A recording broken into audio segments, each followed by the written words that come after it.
Olá, seja bem-vindo ao nosso canal da SR Consultoria. Nós vamos dar continuidade ao tratamento, dos requisitos da nossa playlist de interpretação da norma ISO IEC 17025 e nós vamos interpretar o item 4.2 que trata-se de confidencialidade. Continuando então no item 423, informações sobre o cliente obtidas de outras fontes que não o próprio cliente, por exemplo, o reclamante, autoridades regulamentadoras, devem ser então tratadas como confidenciais entre o cliente e o laboratório.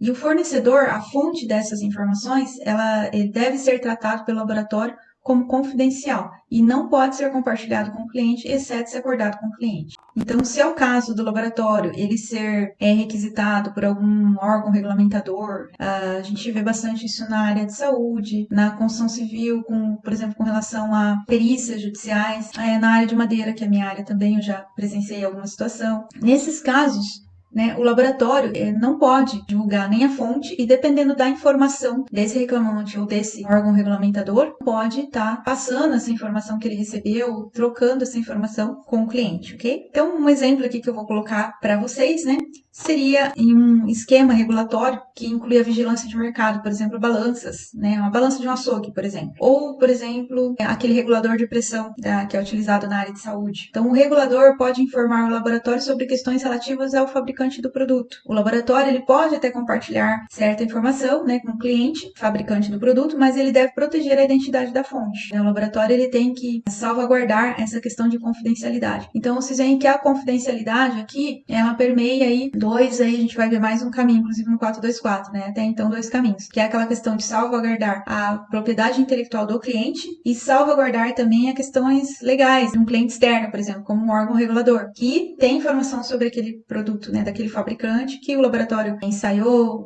aquele item de ensaio, ou realizou o serviço de calibração para ele. Então, na área de metrologia relacionada aos laboratórios de calibração, tem muito a ver com, por exemplo, a vigilância, essa vigilância de mercado, que, por exemplo, balanças de pesagem, a balança do açougue no mercado, e eu também citei lá o caso da área de saúde, com o medidor de pressão humana. Então, são casos que precisa ser tomado cuidado e deve ter isso, demonstrado por meio de desempenho, ou o laboratório pode estar colocando isso como uma sistemática na política do laboratório. E como eu havia comentado antes, a confidencialidade ela também deve estar ligada à política da qualidade, não da qualidade, mas da política organizacional.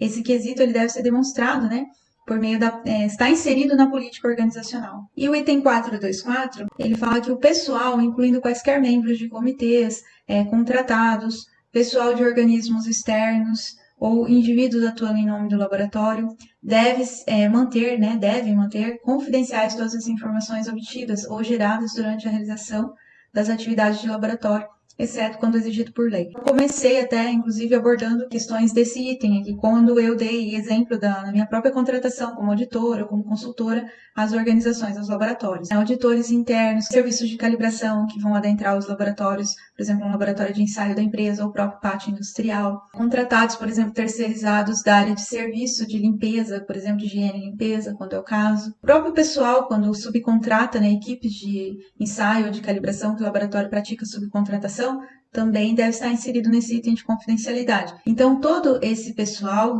o pessoal de TI, que vai adentrar as áreas, às vezes, para mexer no servidor interno, vai entrar em ambientes virtuais, nuvens, que são realizados backups, que contém toda a documentação ali da empresa, que tem base confidencial, legal, tudo. Esse pessoal todo envolvido, eles devem estar conscientes da política da empresa com relação à confidencialidade, e toda a informação obtida durante a realização das atividades dele deve ser salvaguardada. E a forma, como eu comentei lá no início, de fazer isso desde o princípio é já na contratação, nos acordos comerciais, e colocar ali, inclusive, base legal, para salvaguardar as questões. Tem empresas, por exemplo, que aplicam até multa aos terceiros, tá? Tô falando de contrato externo, não de colaborador. Tem casos que tem ali a base legal responsabilizando a pessoa, tem que responder legalmente, judicialmente, se deixar escapar, vazar alguma informação que seja confidencial. Não é exigido, então, a procedimento, política escrita, o objetivo escrito, outro documento de laboratório para demonstrar, então, o cumprimento da confidencialidade. Só que, no entanto, é necessário que o laboratório ele demonstre essas evidências suficientes para comprovar o atendimento desse requisito. Então, é mais internamente que o laboratório vai sentir a necessidade de estar documentando a sistemática de como ele realiza isso para poder treinar o pessoal, para poder conscientizar, para poder comunicar a sua política, né? Que esse item de confidencialidade faz parte da política da empresa. Em algum momento ele vai precisar documentar para ele se resguardar, inclusive nos contratos comerciais, né? Que vai ter por escrito, né? Seja em impresso digital, que seja das formas que são realizadas hoje, né? No caso de uma linha de avaliação, de auditoria, né? A equipe avaliadora ela vai estar ali avaliando por meio de investigação os colaboradores. Tem várias formas de ser feito da própria observação, na realização das atividades, nas atitudes ali, né? Nas ações ali que vão estar sendo observadas. Então, documentar para uma auditoria, para uma avaliação, não digamos assim, né? Necessário, mas vai chegar momentos, né? Como, por exemplo, a comunicação da política internamente, né? Então, de alguma forma, vai ter que documentar para poder divulgar. Acaba tendo que documentar assim escrito. Mas o que a norma está mais focada, 17025, né? Que ela não está tão mais prescritiva, é que ela mostra mais foco no desempenho.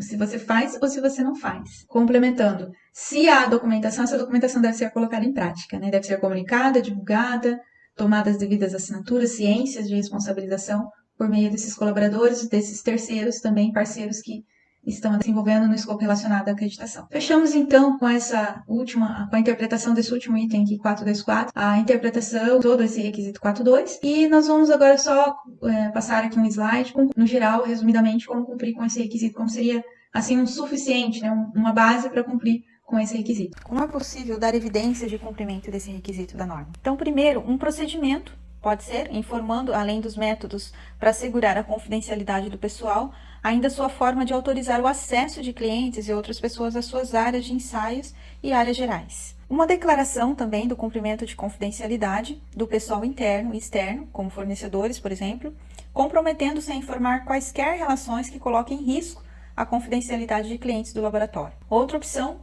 contrato com fornecedores e contratos dos funcionários de tecnologia da informação e outros que sejam pertinentes, explicando o requisito de confidencialidade com os fornecedores de tecnologia de informação, como, por exemplo, para transmissão de dados, backups de arquivos, trâmites de pasta de servidores, acessos de contas, etc. E um descritivo de cargos, né? No descritivo de cargos da empresa, fechar por cada cargo os acessos relacionados a dados confidenciais. Também essas opções, elas podem ser usadas todas em conjunto, pode ser usada algumas dessas ferramentas. Aqui eu estou dando alguns exemplos que são mais usuais para poder cumprir com esse requisito.